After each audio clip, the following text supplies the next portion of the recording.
हालांकि मैं भी पहले बीजेपी में था। 2013 में मैंने बीजेपी ज्वाइन की थी। मोदी जुमलाबाज है, वो पूरे देश को पता चल गया। ये साबित कर रहा है भी गहलोत सरकार ने जन कल्याणकारी कार्य किए हैं। राजस्थान में सबसे बड़ा मुद्दा ये है कि बीजेपी को उखाड़ फेंकना है। मोदी वाला 15-15 लाख था सब लोग कितने यार होगी शिव मंत्र, मोदी जी शिव मंत्र होगा। कांग्रेस फिर से काम किया दिल से। मेरी बात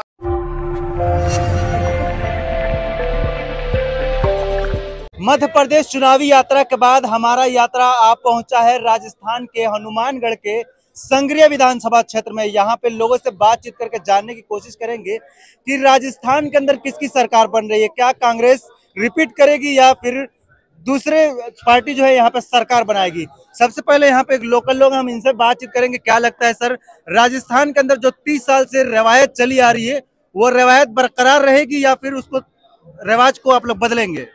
बरकरार रहेगी। वैसे बीजेपी को जनता ने देख चुकी है। मोदी जुमलाबाज है, वो पूरे देश को पता चल गया। हालांकि मैं भी पहले बीजेपी में था। 2013 में मैंने बीजेपी ज्वाइन की थी। लेकिन जिस तरह से मोदी भाषणबाजी वगैरह वगैरह सिस्टम जो मोदी ने चलाया वो धरातल पे कहीं नहीं है। आमजन के लिए सुविधा हो या कोई और कोई बात हो, जो लोकल में मदद होती है, लोगों की हेल्प होती है सरकार की तरफ से, ऐसी कोई योजना मोदी की जो यहाँ धरातल पे नहीं है। उसकी वजह से लोगों ने बीजेपी को देख लिया है। दूसरा, यहाँ राजस्थान में अशोक गहलोत जी ने ऐसे काम किए हैं जो कांग्रेस की तरफ लोग है, बढ़िया रुझान कांग्रेस की। आप बीजेपी में पहले थे तो अब कांग्रेस में आ गए हैं, रीजन क्या थे आपके? नहीं, हमारा बॉर्डरिंग इलाका है। हम वैसे हरियाणा से है, लेकिन यहाँ युवा जो कैंडिडेट है, यंग कैंडिडेट है भाई मन्नू, उनकी हेल्प के लिए आए हैं। क्योंकि यहाँ हरियाणा, पंजाब, राजस्थान बॉर्डरिंग एरिया जो है ये नशे से ग्रस्त है, बाकी शिक्षा में भी बिछड़ चुका है।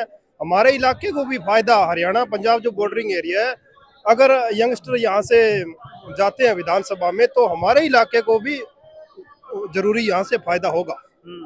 क्या लगता है कि इस मरतबा यहाँ पे अशोक गहलोत की सरकार रिपीट करेगी?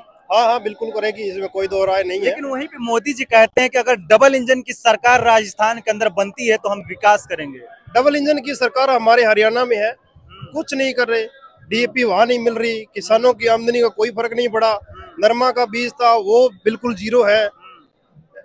सभी पैदावार जो है दिनों दिन कम होती जा रही है। वहां डबल इंजन की सरकार इनकी ऑलरेडी है, 10 साल से है बीजेपी गवर्नमेंट, और सेंटर में भी है। लेकिन वहां कोई सड़कें टूटी पड़ी हैं, ना कोई अस्पताल है, ना कोई शिक्षा है, ना स्कूलों में मास्टर है, कुछ नहीं है।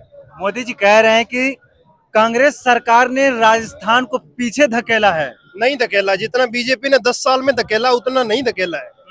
ये बात हम धरातल पे देख सकते हैं। सड़कों में और मंडियों में किसानों की आमदनी को लेकर, व्यापारियों में, मजदूरों में कहीं कहीं धकेला है तो मोदी ने धकेला है। अच्छा, हाँ, क्या कह रहे हैं सर, ये जो जन सैलाब आया है ये साबित कर रहा है भी गहलोत सरकार ने जन कल्याणकारी कार्य किए हैं। ये केशवानंद महाराज की धरती है जहाँ पर शिक्षा बहुत ज्यादा थी, परंतु पिछले 10 साल से बीजेपी के कैंडिडेट यहाँ से जीते रहे। उन्होंने यहाँ को नशे का गढ़ बना दिया है। हाँ, नशे का गढ़, चिट्टा प्लस जितने भी नशीले पदार्थ हैं, गोलियां हैं, मेडिकेटेड नशा है, वो यहाँ बरबार मिलता है, जिसके पीछे बीजेपी जो प्रत्याशी है गुरदीप साहनी, उसका बड़ा हाथ है। अब अभिमन्यु पुनिया ने ये सबसे बड़ा बीड़ा उठाया है भी संगरिया को नशा मुक्त करना है। जो विद्या की नगरी थी उसमें पुनः कॉलेज, स्कूल, जितनी भी शिक्षक सुविधा वो सुविधा उपलब्ध करवानी है। मतलब आपको लगता है कि कांग्रेस की सरकार बनेगी तो ये सारी चीजें खत्म हो जाएंगी? 100% कांग्रेस की गवर्नमेंट रिपीट हो रही है, जिसका ये जन सैलाब साक्ष्य है। जन सैलाब इतना उमड़ा है जितना आज तक नहीं उमड़ा है। क्या ये वोटों में तब्दील हो पाएगा ये जो जन सैलाब आया है? मन से आया है। जो इनके संदीप दाई में जो बयान दिया था उसका ये सबसे बड़ा इलाका हमारे सरदार भाइयों और मोमडन भाइयों का है, उसका बहुत बड़ा रिएक्शन हुआ है। उसके बड़े बड़े आका वो उसकी तालियां बजा रहे हैं भी, ये कह रहा है भी जो मस्जिद और गुरुद्वारे हैं वो नस्तूर है, उनको ढाना है। जबकि सबसे ज्यादा जो हेल्प मिलती है हमें गुरुद्वारों से मिलती है। हमारे सिख भाई हर समय हमारी हेल्प करते हैं। जब बॉर्डर पे ये आंदोलन था, किसान जो बिल लाए थे, उसमें सबसे ज्यादा हमारे सरदार भाइयों ने वहाँ कंट्रीब्यूट किया था। इस मतलब विधानसभा इलेक्शन में जो मुद्दा था, जो किसानों का, किसान आंदोलन का, वो इस मरतबा मुद्दा बन पाएगा? बिल्कुल 100%। जितने भी हमारे यहाँ के हैं किसान हैं, 90% किसान लोग यहाँ से बिलोंग करते हैं, सब उस 3 कानूनों के खिलाफ आज वोटिंग कर रहे हैं। ये है। दूसरी बात ये है कि युवा है, युवा जो उसके साथ 10 साल से संघर्ष पिछड़ा था उसको आगे ले जाने का काम करेंगे। जितने भी वोटर हैं आज आप जनसलाब भी देख रहे हो, खूब उभरा है और अभिमन्यु का दिल से सपोर्ट कर रहा है। यहाँ पे सचिन पायलट आ रहे हैं और आप लोग का यहाँ पे राजस्थान के अंदर सबसे बड़ा मुद्दा क्या होगा? राजस्थान में सबसे बड़ा मुद्दा ये है कि बीजेपी को उखाड़ फेंकना है। अब 2024 में लोकसभा चुनाव, मैं मुद्दा पूछ रहा हूँ, सबसे बड़ा मुद्दा क्या होगा आप लोगों का? हमारा सबसे बड़ा मुद्दा किसान की पैदावार जो बीजेपी कह रही थी दुगनी कर रही है, उसने आधी कर दिया है, उस पैदावार को बढ़वाना है। वो बोल रहे हैं 22 में। 22 मोदी जी ने 22 में कहा था, परंतु एक पैसा उल्टी आधा हो गई है, जो आई थी आधा हो गई है। जो बीटी बीज था गुजरात से आता है, जो बीज बनाते हैं कपास नरमे का, सब कंपनियां गुजरात की है, परंतु सारी जो भी बीज था नकली था, जिससे किसानों का नरमे में अभी सरसों में बहुत नुकसान हुआ है, जिससे भी जो जितने किसान है सब पीड़ित है। इसलिए मोदी सरकार के सब खिलाफ हैं। लेकिन बीजेपी सरकार कह रही है कि लगातार हम काम कर रहे हैं, केंद्र में बीजेपी की सरकार है, राजस्थान के अंदर भी अगर बीजेपी की सरकार आ जाएगी, डबल इंजन की सरकार बनेगी तो विकास होगा राजस्थान के अंदर। डबल इंजन की सरकार आपने यूपी में देख ली है, हरियाणा में देख ली है, कोई फायदा नहीं है। हरियाणा हमारे सटा हुआ प्रदेश है, बिल्कुल विकास नहीं हुआ है। जमींदारों की किसानों की आय आधी हो गई है, उनके नरमे। अंकल कैसी बात कर रहे हैं? यूपी का आप एग्जाम्पल दे रहे हैं, यूपी में 5-5 किलो लोग राशन फ्री खा रहे हैं। राशन फ्री खाने से कोई विकास थोड़ी होता है। एजुकेशन कहाँ है? वहाँ जो एजुकेशन होनी चाहिए कहाँ है? कहाँ वहाँ हॉस्पिटल खुले हैं? कहाँ वहाँ मेडिकल कॉलेज खुले हैं? कहीं नहीं है ना। वो बीजेपी के लोग तो कह रहे हैं कि हमने कॉलेजेस बनवाए, यूनिवर्सिटीज बनवाए, हॉस्पिटल्स बनवाए, PGI बनवाए। कहाँ सुपर सिटी कहाँ है? कहाँ उनके जो एम्स खोले उन्होंने, कहाँ है? एक भी दिखा दे, धरातल पे नहीं है, सब कागजों में है। मोदी जी बोलते हैं, मोदी जी को जो अभी राहुल जी पुनौती का है, बिल्कुल सही का है।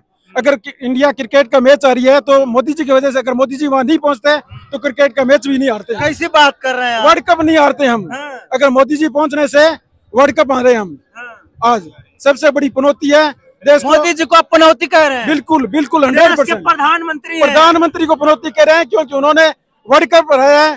देश की जो GDP 34 थी उसको लाके 12 पे ले आए हैं। वो रेलवे जो अपनी थी, BSNL अपना था, उसको बेच के प्राइवेट कर दिया है। कहाँ जाएंगे हम? युवा कहाँ जाएगा? देश को आगे बढ़ा रहे हैं। कहाँ? बेच के, देश को बेच के चांद पे पहुंचा के। चांद पे इसरो किसने बनाया था? मोदी जी ने बनाया था या कांग्रेस ने बनाया था? मोदी जी की सरकार में बना ना। मोदी जी की सरकार में इसरो नहीं बना था। उन्होंने जो लगाया है उस पर झंडा लगाया है। मोदी जी ने तो अपना झंडा लगाया है। पहले फेल हुआ तो मोदी जी की वजह से हुआ था, अब फिर कांग्रेस को उसमें शामिल किया तब जाके वो ये सफल हुआ है। मोदी जी का कुछ नहीं है। 70 साल में कांग्रेस ने हर घर में सुविधा दी है, सड़कें दी हैं, स्कूल कॉलेज दिए हैं। आज तक जितने कांग्रेस गवर्नमेंट में एम्स कॉलेज या जितने भी बड़े विद्यालय बनाए हैं सब कांग्रेस की है। बीजेपी मोदी जी कह रहे हैं कि कांग्रेस ने राजस्थान को पीछे धकेला है। मोदी वाला 15 लाख ਦਾ ਸਾਂਭ ਲੋ ਕਿੱਥੇ ਆ? क्या कह रहे हैं? मोदी वाला 15 लाख ਦਾ ਸਾਂਭ ਲੋ ਕਿੱਥੇ ਆ? आपको नहीं मिला है? ਕਿਹਨੂੰ ਮਿਲੇ ਆ? गरीबी बताती। क्या लगता है कि रुके एक मिनट, क्या लगता है कि इस मर्तबा राजस्थान में कांग्रेस की सरकार बनेगी? क्यों लगता है कांग्रेस की सरकार बनेगी? ਜੇ ਕੁਛ ਦਊਗੀ ਨਾ ਖਾਂਦੀ ਤਾਂ ਨਹੀਂ। जनता बताएगी, जनता बताएगी। जनता आपको पता नहीं लग रहा? जनता का हिसाब देख लो, सरकार किसकी बनेगी? मोदी को हमने देख लिया। क्या लगता है इतना जो भीड़ भड़का ये वोटों में तब्दील हो पाएगा? बिल्कुल बिल्कुल। 3 दिसंबर को बताएंगे, 3 दिसंबर को। मोदी 400 में गैस सिलेंडर देंगे। क्या करेगा? गैस सिलेंडर जगाने वाली नहीं रहेगी। गैस सिलेंडर का क्या करेगा? मोदी जी कह रहे 3 दिसंबर कांग्रेस छूमंतर होगी। छूमंतर मोदी जी छूमंतर होगा। दिल से कांग्रेस फिर से। अच्छा, ऐसा क्यों लगता है? कांग्रेस फिर से काम किया दिल से।